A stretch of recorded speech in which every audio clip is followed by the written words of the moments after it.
having a memory like today means everything to every person here. And all these guys support one another. What Cody and Dustin started was just a small school project that actually saved my life. I was in a bad way until I found out about VetMX, and of course my wife helped. And you know, VetMX led me from Iowa to Indiana to Kentucky to Michigan. Now I live full-time here at Lake Sugar. And it's all because of this group. And everyone keeps saying thank you to me, but this is you guys. I'm saying thank you for being a part and keeping me on the right path. And, I love you all. Seriously, I'll do anything for you. Whether it's 18 months of emails or, you know, working for anybody here. So just thank you guys so much for coming out and supporting it. We got Chow over there. At this time, you know, if you guys got any questions for Chad and Eli, you know, I'm sure they're open to questions and pictures. If you brought stuff to get signed, you know, don't mob them, but do what you guys got to do. And I know they brought a few things.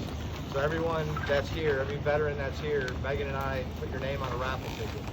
So what we're going to do is we're going to have a raffle. We can do it at the end of the day after riding. That way we get more time on the track. But we will do that. They brought some things for us, which is pretty rad. And I don't have anything else, I don't think. If you guys have anything, we'll just kind of open it up. You want to tell us, I guess, a little bit how you guys dealt with being apart, injuries, and going on, but, you know, life looks good. I know there was a time when, I mean, Gracie, thank you so much. Really cool. Kids love that stuff, so thank you. It's really just, it's hard to put into words. I mean, it's an honor to do things like this, you know. You do a million things through a career, and towards the later end of it, you start to actually gather and realize, you know, especially when you have kids, how much all that really means. You know, at one point it's a job, and then it becomes more than a job and things like that. And for you guys, you know, motorcycles are a tool, and for me it was a tool, it was an outlet, it was, you know, all the same thing, but it's in a little different way. You know, we grew up in a very, very small town. You know, I left high school in the 9th grade. You know, all my friends were into all the crazy things that young kids get into, teenagers get into, and I was just always straight and narrow, and, you know, motorcycles. And, you know, our story as far as mine and Ellie's is we went to high school together. I broke my leg in 1998. And then, yeah, I just kind of started hanging out with my school friends again. I was out of school that whole year. And as I chose to go professional rather than pursue on the school. Well, also, too, let it be known that he went to a school and he got told he'd never amount to anything. And, you know, he struggled in school. He had a hard time learning. He was the kid that rode motorcycles. He didn't play football. He wasn't on the soccer team. He was shy. And, you know, add that on there. And I'm sure people here can, you know, assimilate with that. And so to be told you're something. So his road was more like he'd just go ride his dirt bike because no one could be in his head. You put your helmet on and you just go ride. And that was his outlet. One escape that you get. Which we can all you kind of feel. You know it at the time, but you don't realize it to this extent. You know? Like I said, it's been my life, it's been my career, but what it's given me, you know, far more than just being on the wall and things like that is the experiences. You know, to be 18 years old, not at all have my parents' blessing, like to take my girlfriend, you know, to Europe and to go pursue a career, and then really truly just to do it alone. The two of us had never lived alone. We'd never paid cell phone bills. We'd never, you know, had to do adult stuff, and we learned that very, very fast. In Europe, we lived in Belgium, and ultimately the goal was always to come to America. But our route was, you know, it wasn't the shortcut, but it was the long cut, but it was the better cut. So that, you know, back then it wasn't, you didn't have your cell phone with the IMAX and plug it in. You know, we had to read the signs, or at least try to pronounce the signs, right? Yeah. But learn things hard and fast, which I'm sure you all did. Yeah. You know, but actually just pursuing it, saying no, we're going to do this. Whether it was his parents saying you know, shouldn't take me and he should go this way, to he couldn't get a ride in the U.S. and that was his dream because nobody looked to Australia. He wasn't good enough. He wasn't this. He wasn't that. So, you know, he decided to go to Europe. I jumped on board, and we just did the best we could. That's all we've ever been doing. Always show up and just keep going. No matter who tells you you can't, and that's what we try to instill in our kids. That's what we've always tried to instill in each other is no matter how much you fail, how many times you fall, you get hurt, you're going to get hurt. You're going to do all these things, but at the end of the day, to come back to the motorcycle track, for him to be in gear and riding is the best time of our lives. With our family, for him, whatever, it doesn't matter what we've come across, whether it be the hardest competition, I think, that you face as far as, you know, who you competed against. But to never give up, you know, no matter how beat up you got, and just always kind of resort back to that. And the one thing you guys can relate to is, you know, the cast on the wrist is the easiest injury you can have. You guys have probably all followed, and it's like my Millville crash was literally the gnarliest thing. And I wasn't hurt, you know, like I don't think I had any skin off. I had maybe a couple of bumps and bruises, but like in general, actual snap, but yeah, okay. And the after that, I now have like, you know, you're starting to see things, and it's like you're backing off a little bit earlier than first area. You're not attacking the track. You're an easy 1, 2, 3 guy. Now you're fighting for outside the top 5, and you know it's mental. Everything is in your head. It's just ridiculous that those things, the things you can't see that are the hardest things to overcome. And that's the biggest thing that what you guys do, whatever is that, you know, it looks great. You know, I have this big crash, and it's like, look at that, oh, you got back on the bike.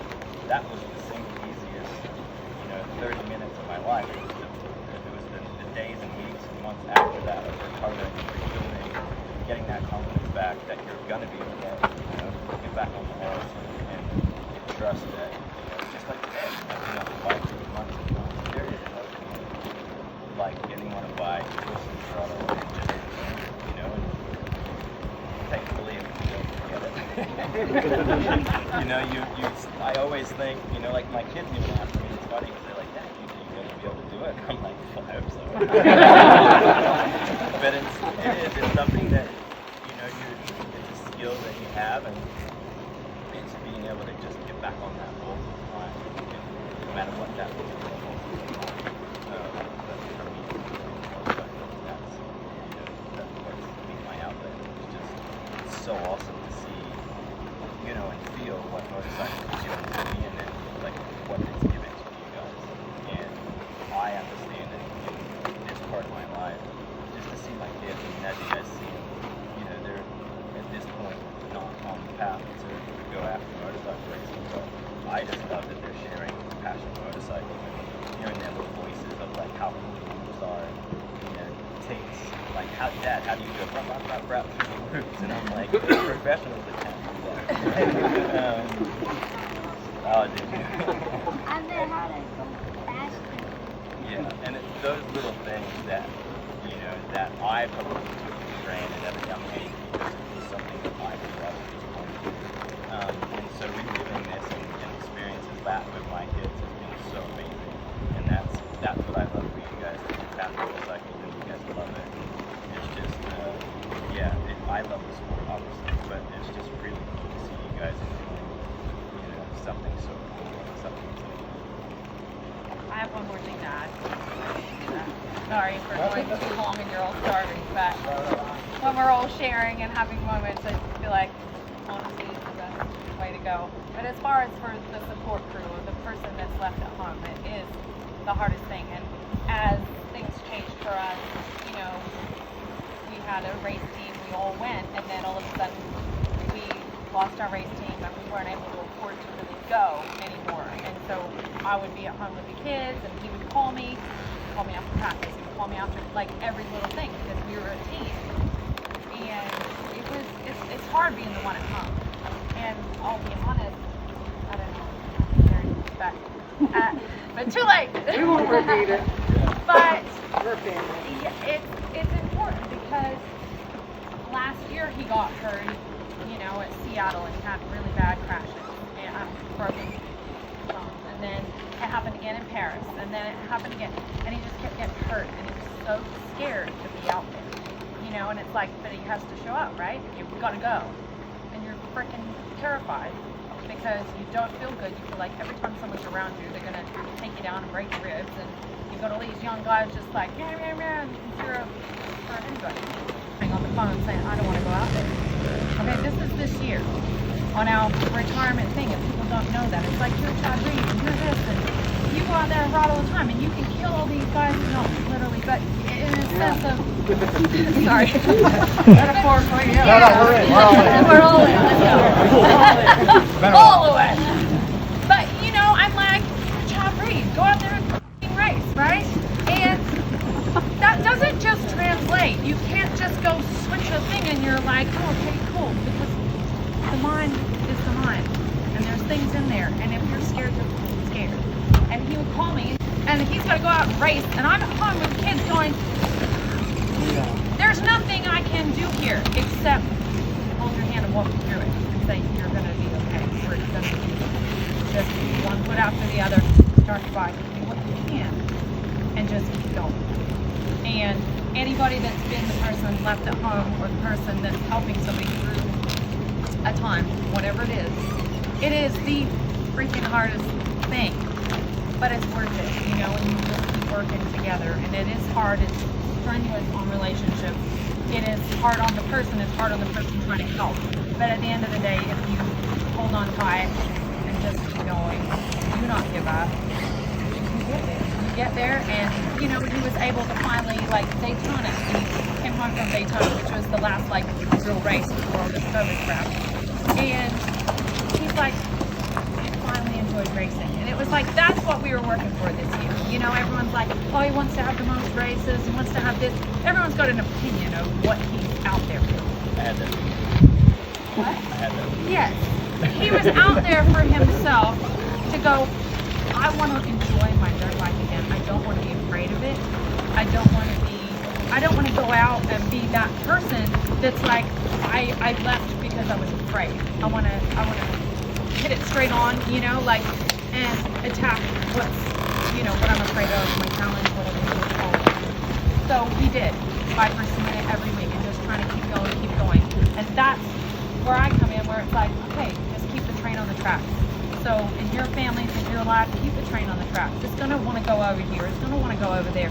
And for you to just center yourself, find something like this that gets your train back on the tracks and just keep going.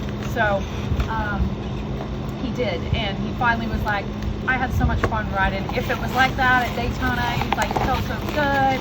And then basically COVID happened, and then everything stopped, right? But at the same time, to have that feeling, to have that joy, to have that's what we worked for this year. And so it's this seemingly non-trophy related, but yet that's the win for you. And so everyone's going to have their wins in their life. Don't forget to celebrate them. Not everybody has to understand it, but you do. And keep your team tight and strong. Thank you so much.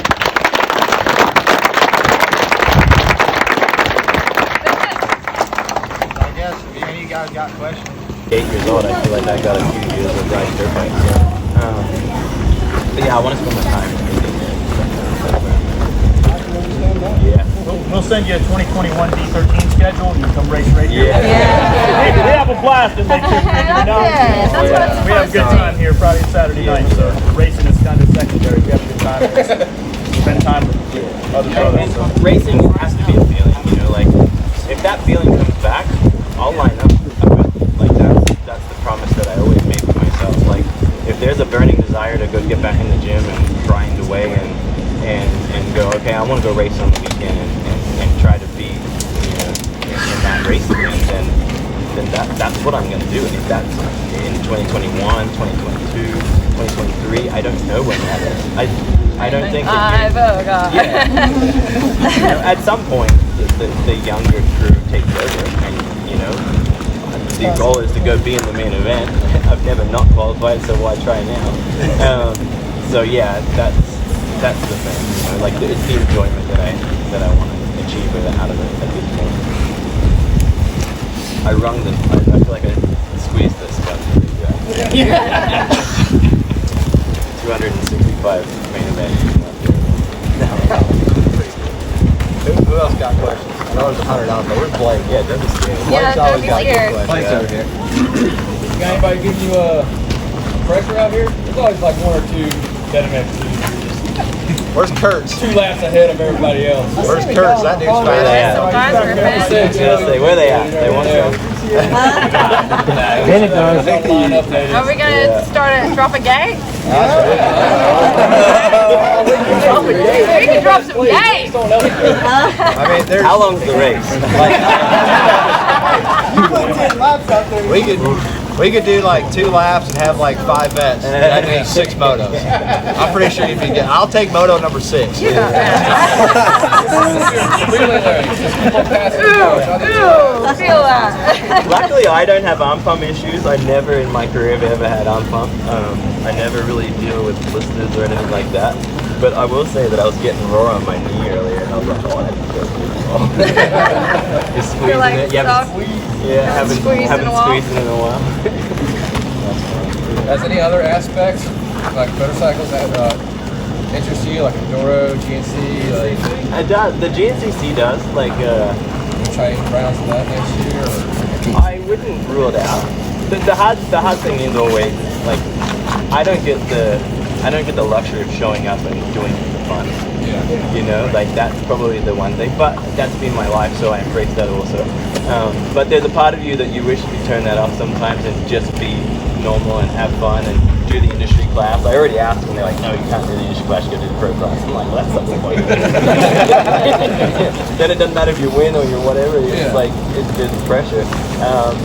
But I do have, like Caleb and I we've done some rides together, and I don't know that he's announced what he's doing next year, but he has quite a busy schedule next year. It's not necessarily a time schedule. So, but I would like to ride with him, and like if you're gonna do it, why not show up and be competitive? So I wouldn't mind, seeing where I'm at, and get tips from the good guys. You might run into Zach. Yeah. I've seen Zach Osborne did one. Yeah. Zach did one, yeah. Zach's seen quite a few actually. Yeah. And that's awesome. I feel like that's more, like that's what I grew up doing, Like I do feel that when I say about the weekend not being as fun, it's not, I don't want to sound like a dude and just like it's not fun and like whatever, and you want to take your ball and go home. It's just at one time, and it's the evolution of life, right? And it is what it is. But like, we used to do that as kids, you used to be able to race, on the weekends, and then you used to be able to go do like literally. I grew up going as a pro, going and doing events like this, and I don't know what you guys call them here, but like they're just like club days, where it's just like a local day ride. It's not, and that was fun. That was like the grassroots of life, and I miss those days of simply being able to go to these night tracks and ride. Everything now, it's like it just becomes like clockwork. It's like you unload with your mechanic. Like coming here and unloading my own bike and fueling up my kids' bikes actually is enjoyable for me. Like for years and years and years, I couldn't tell you. Even just fueling my bike up today and putting chain wheels on, I couldn't even tell you last time I put gas on my own bike or oiled my own chain. and and that's not because I was spoiled. It's just that's how what you create and being on teams. And it's like you show up in a van, you throw your gear on, and then you're on the clock. And it's like, okay, you're gonna do this moto, this sprint, this turn, test this, test that, and then you go home. And it's like now it's enjoyable. Like this is actually fun. So that's to go into a GNCC out of a trailer, and if I see that commitment, then we are all in. Currently, I have to say, hey, that's not being our route. We have that commitment, and that's why Joey and I are we love what they're doing. It's led by them. They go, I just want to ride. So it's like, okay, let's go ride. So. And not to take anything away from them or not let them do things, but for me, I grew up, you do it right, I couldn't do it all. It is obviously an extremely dangerous sport. Seen it do this, so I just think that the commitment has to be there. And if they say, hey Dad, I want to go riding on Monday, and Tuesday, hey Dad, I want to go riding, we're gonna go riding. But yeah, it's better days to be maybe. And so far, they just love doing this and enjoying it. And so it would be to take that away just by pushing anything. So we just want to enjoy motorcycles and family time. Hey, Chad, one more thing. One of us brought our kids out here. Yeah. Everyone's parents and dads out here try to take their kids to the track, try to train them, teach them. And this year out this year, they don't listen. But maybe you can shine some light with these kids' eyes as far as getting over fear of mental, addressing one of the starts, or something that works in knowledge. Oh, I need that advice. It's the actual like advice on it is I just think that always has to remain fun. I think that if it's fun and enjoyable, and they whether it's going for a triple or a double or just literally a small tabletop or hitting a burn, I think that the enjoyment and passion has to be there first. And everybody here knows and has felt that. I'm a terrible, I don't know that I'm a terrible teacher, but sometimes I'm terrible for advice because I went through life literally just that burning desire to ride a dirt bike. I had zero coaching. Never had a coach, never went to a school, never went anywhere. 100%. I was under the belief that if you have the passion and you watch, I think watching is the number one thing. I think that if you watch it, you observe it, you pick it up so much more than somebody telling you what to do. I don't know if that's what you want to hear. But I believe that like when the good guys come and they come and ride your track, it's them watching and then seeing, and then it's like then you replicate it and things like that. My advice with it is just repetitive is always key. If you want to be better at something, you got to do it over and over and over and over, so that it comes in, it feels natural, it feels normal, and that would be my biggest advice. Like my whole life, everything has just been repetitive. Over and over. As a kid, I would burn just gallons and gallons of fuel just riding. I didn't grow up in a family where my dad would have a stopwatch. I don't know that my dad would know how to use a stopwatch. I come from that family, my dad's a concreter, knew zero about motorcycle racing.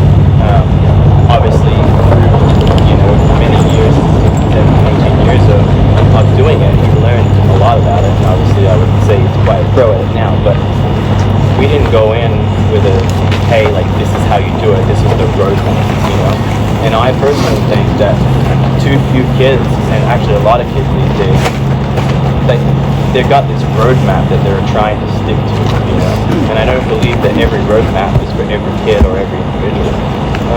So I would love to see the sport go back to just that repetitive, go riding, go have fun. You know if you're fast.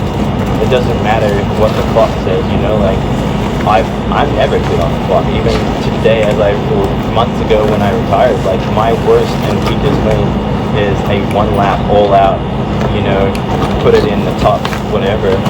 Once upon a time in my career I could do it, but it just was something that didn't really come naturally to me. But when the gates dropped, everything started to flow, and that was what I was able to be successful at. So I would say just riding and when you see your kids, and you obviously, you guys, the parents watch adults and professionals, and you kind of see body language and things like that. I think that little pointers like that, trying to keep your kids riding safely, and if they're doing something incorrectly, telling them and giving them advice like that. But I'm always just a big believer of just going and riding, having fun, and then I think it naturally falls into place for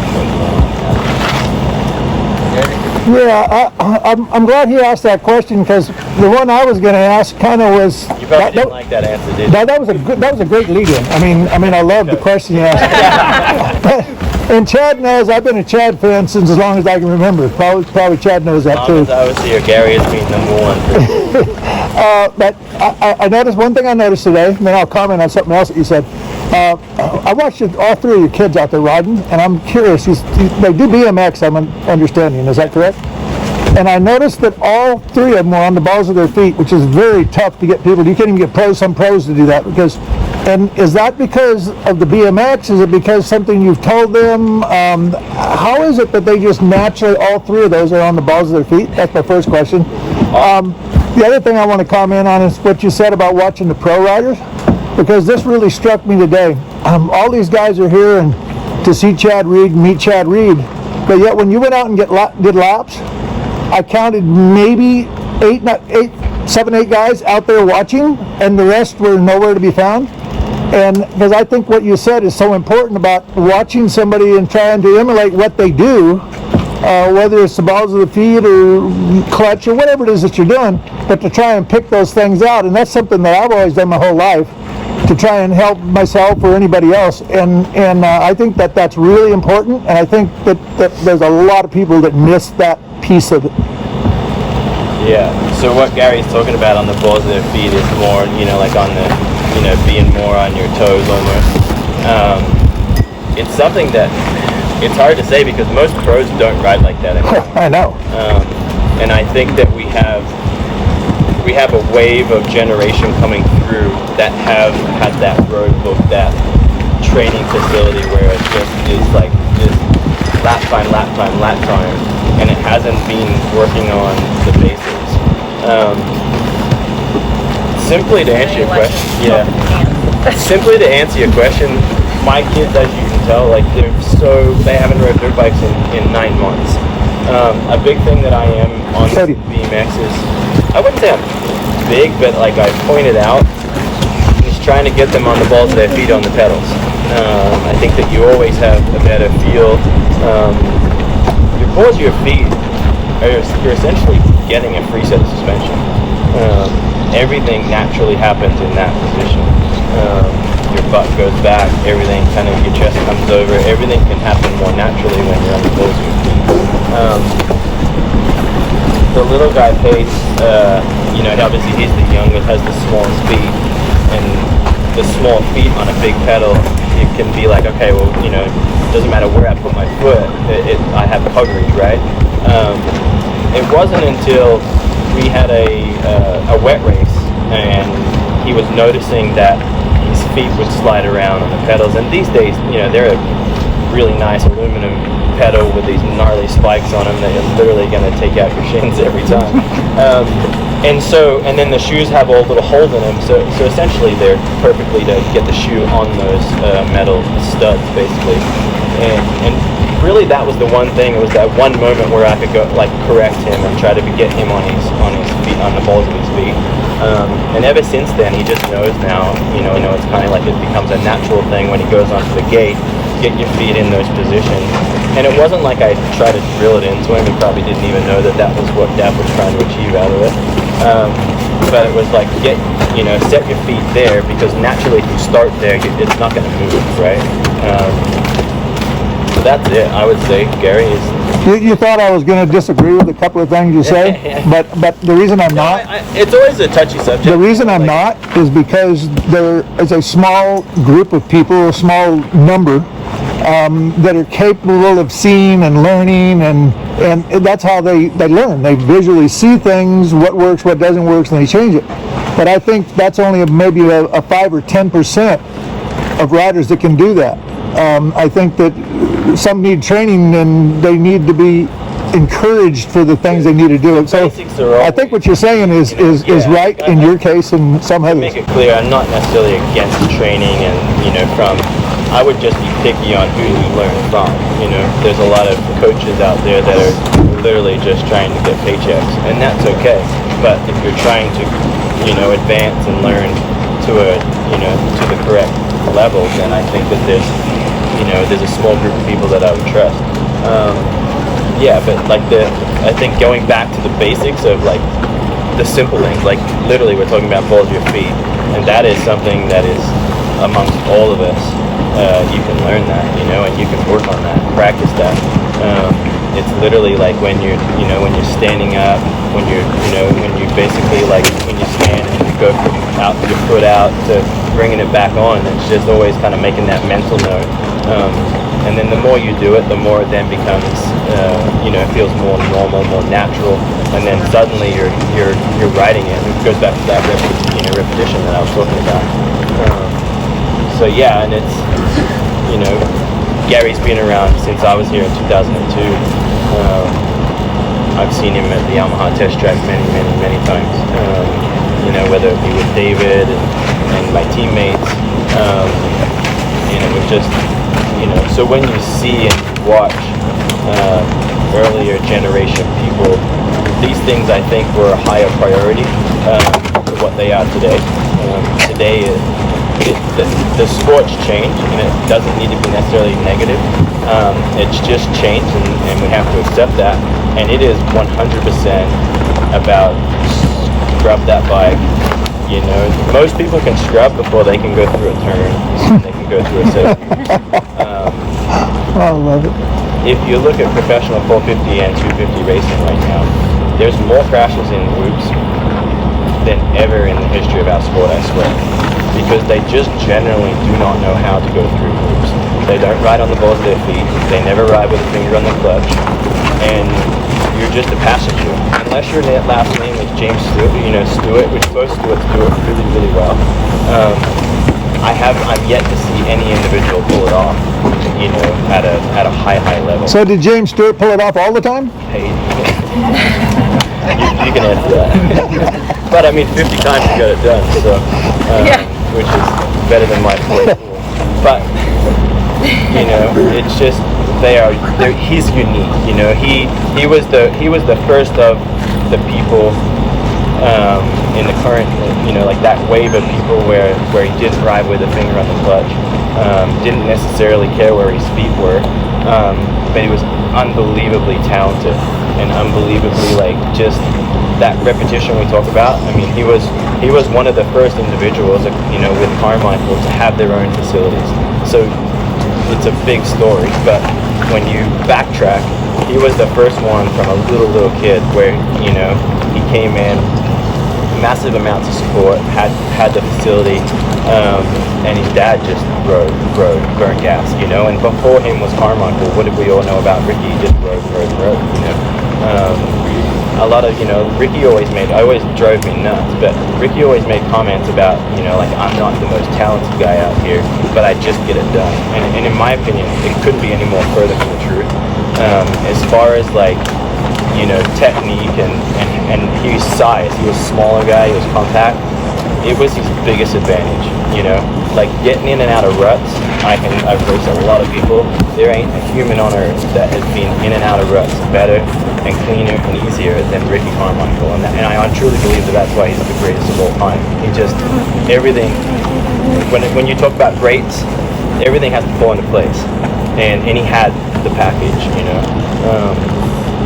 And so that's where I think today it's lost on just little things. So if you want to take anything out of this, walk, you know, rise on the ball of your feet. Yeah. I believe the two things, and I know Gary's big belief on this, but it's balls of your feet and finger on the clutch. Yeah. Your balance, you know, is just, there's so much balance from the balls of your feet to that clutch.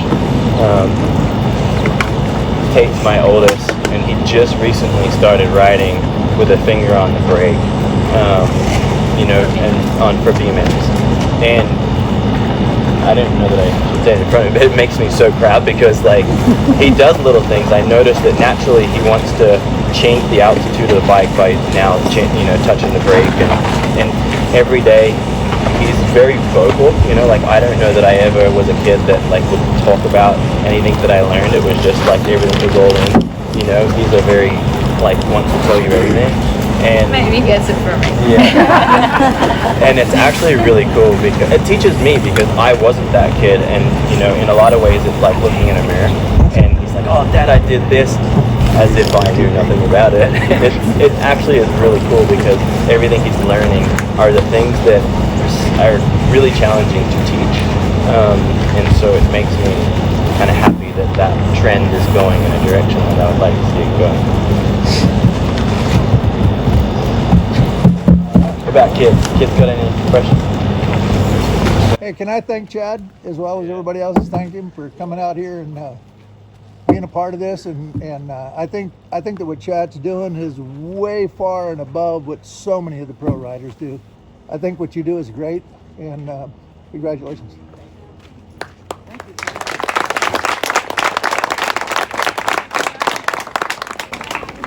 You guys tired of standing in the sun yet? I was working on my dad. Welcome back anytime. And like I said, we'll try to do something like that. Yeah, if you guys want to